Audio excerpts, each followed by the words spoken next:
May peace, blessings and mercies of Almighty be on all of you. I am Professor Khalid Hakim. Today we will look at the proposed health effects of fasting and its impact on the immune system, during this COVID-19 pandemic.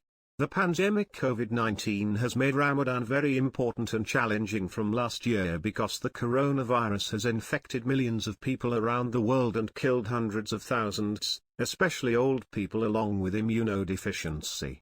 There have been many studies on the effects of Ramadan fasting on the immune system, which have shown that fasting can restore the immune system. Fasting for at least 3 days allows the body to start producing new white blood cells, which rejuvenates the immune system to fight infection. Although it has been shown in humans and animals that the number of white blood cells decreases with long-term fasting, blood cells return when they are fed.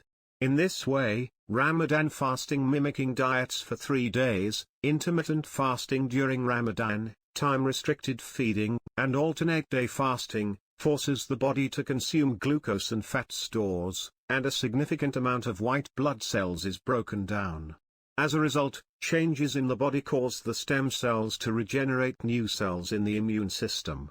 The promising results of studies have shown that inflammatory cytokines, for example, IL-1 beta, IL-6, and TNF-alpha, oxidative stress markers and C-reactive protein, CRP, might be reduced by Ramadan fasting.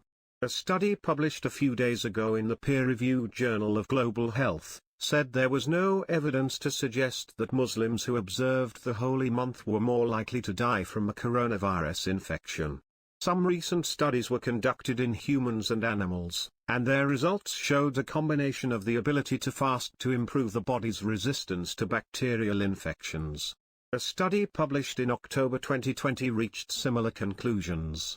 It reviewed available literature on the effects of Ramadan fasting and intermittent fasting in general on human health and linked them to COVID-19.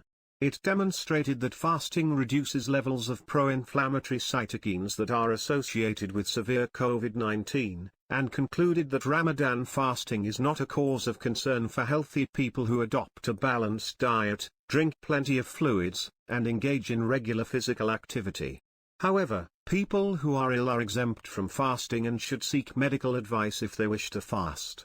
Ramadan fasting during the COVID-19 pandemic is a unique experience and future research will reveal its impact on human health. Stay connected for more Ramadan lectures. Subscribe to my channel. Stay blessed.